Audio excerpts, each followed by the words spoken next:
Las retenciones a las exportaciones llegaron en un momento donde el cultivo de trigo ya estaba implantado y a tan solo días de comenzar las siembras de verano, los cultivos principalmente de soja y de maíz. A continuación en AgroTV, un especialista en la materia de agronegocios como el ingeniero Teo Sorraquín hace un análisis pormenorizado del verdadero impacto que tendrá esta medida de las retenciones a las exportaciones en los cultivos de invierno y verano de esta campaña, pero sobre todo en el futuro y la estrategia del negocio. A casi un mes del restablecimiento de las retenciones, productores y empresas del agro todavía están recalculando. El consultor en agronegocios Teo Sorraquín pone bajo la lupa cómo impacta la medida en la cadena y cómo se llegó a esta situación. Llegamos fruto de una historia, primer punto, ¿no? Llegamos fruto de 50, 60 años donde la Argentina nunca terminó de hacer durante un tiempo suficientemente largo las cosas bien. Y si uno habla de por qué llegamos a una caída de las expectativas en estos últimos meses o en esta última gestión de Macri, que viene de una herencia complicada, creo que hubo un exceso de optimismo en la mirada de cómo se podían solucionar los problemas. Hubo un problema de fondo que guardamos abajo de la alfombra, que era el déficit fiscal. Argentina gasta más de lo que ingresa y lo que ingresa tiene una presión fiscal enorme, con lo cual esa cuenta no está. Y eso se supuso como tercer factor que las variables iban a jugar a favor y muchas variables jugaron en contra. La sequía generó realmente un daño importante y la tasa de interés que uno suponía que iba a estar empezó a subir. El déficit fiscal no solo no bajaba, sino que subía. El endeudamiento subía y una hipótesis que era de este gobierno, nos van a seguir prestando porque ahora somos un país confiable, de golpe se cortó. Por eso todo esto que pasó los últimos 4 o 5 meses es muy violento. Esa falta de confianza llevó a que el entonces ministro de Hacienda avisara que probablemente no iba a haber financiamiento de los mercados y ahí aparece el fondo y fue como una bola de nieve impensada, yo creo, en cualquier escenario para un tercer año del gobierno de Cambiemos. Los argentinos tenemos muchos anticuerpos. No es la peor crisis esta, no es la mejor, pero no es algo que puedas decir esto nunca nos pasó. Teo, ¿y cuál es el análisis que hacemos del momento en el cual llega esta medida en la producción de granos, no solo con el trigo implantado, sino también comenzando una nueva cosecha gruesa? Con el caso agrícola, aquellos que habían sido muy afectados por sequía, no importa en su actividad, la verdad es que los agarra medio mal, con una ventaja en el caso de la agricultura, que si vos hacés el proyecto para el año 18-19, aún con las caídas de precios que hubo y con rindes promedio, y aún con las retenciones, hay rentabilidad positiva, menos de lo que hubiera sido. Hay varios trabajos. El nuestro calcula que puede haber una caída de la rentabilidad respecto a antes de las retenciones y otras medidas que se tomaron de aproximadamente el 30% de caída en la renta, que en promedio para zona oeste de Buenos Aires son $40 por hectárea menos.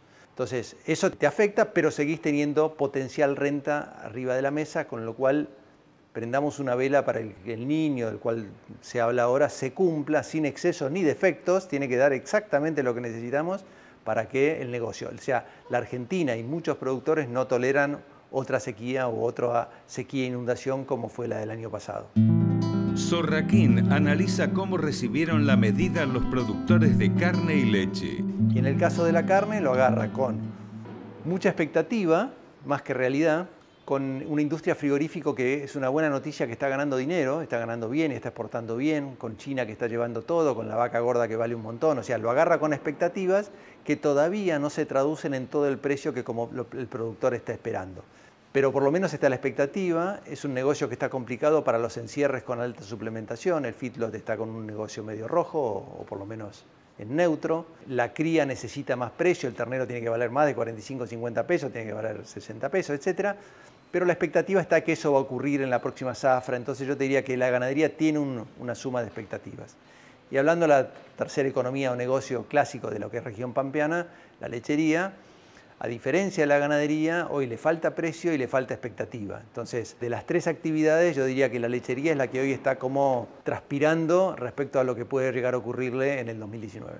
¿Y cuáles son las decisiones que puede tomar la empresa agropecuaria o el productor para atenuar este impacto? Cuando vos tenés crisis de estas características, primero depende cómo te agarra. Sos de las personas que vienen asustadas, ya venís cansados, o sea, el ánimo en esto juega mucho en todas las empresas. A partir de eso, lo que hay es un gran cuidado de la caja. Es decir, bueno, vamos a cuidar la caja. Pero cuidar la caja no quiere decir no gastar. es decidir dónde gastar. Lo que yo veo es que algunas inversiones en activos fijos, alambrados, quizás poner un tambo, quizás agrandar un feedlot, etc., es como que esas se retraen y dicen, a ver, esperemos un poco, forcemos, hagamos horas extras, digamos, con la estructura que ya tenemos. Pero lo que no veo, por suerte, es una retracción en lo que es inversión en tecnología en agricultura. O sea, si hay que fertilizar, se fertiliza. Sí veo en algunas regiones que no son tan agrícolas una agricultura un poco más defensiva. Pero en general yo digo, este gasto, ¿dónde lo pongo? Lo pongo en lo que tiene retorno de corto, que es una buena semilla, una buena fertilizada, etc. Y no tanto en inversiones estructurales, insisto, como las que mencionaba antes. Entonces, como hay una renta arriba de la mesa potencial si el clima acompaña, creo que lo que estamos tratando de evitar en algunas empresas es entrar en el círculo de la pobreza. Como me asusto y tengo poca plata, no gasto. Como no gasto, rinde menos. Como rinde menos, el año que viene tengo menos plata. Como tengo menos plata, gasto menos y entro en una especie de círculo que al final ya no es un problema financiero, sino que es un problema económico.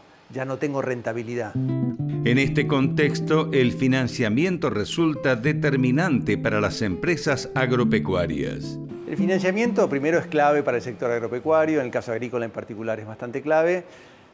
Entonces, si vos te guías por la tasa, yo llamo la tasa demostrador, señor, ¿tiene plata? Sí, ¿cuánto vale? 50%, 60% en pesos.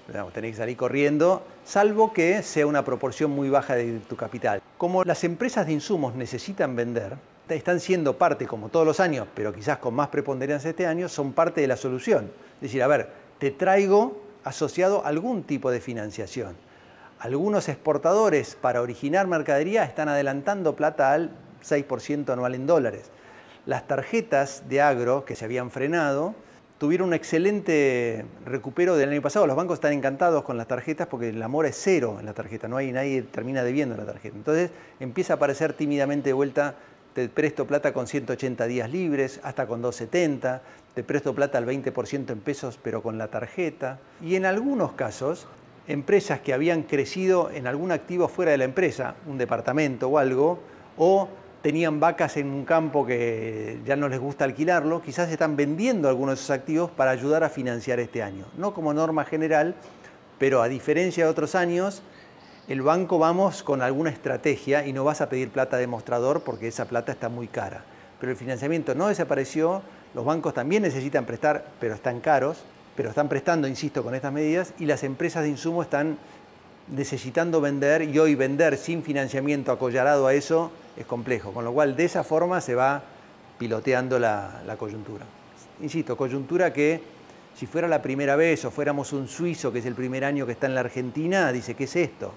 Siendo argentino, con 20 o 30 años en el negocio, hay mucha gente que ya se arremangó y dice, bueno, yo con este frío me agarraré un resfrío, pero no me voy a agarrar una neumonía, y ahí la van peleando.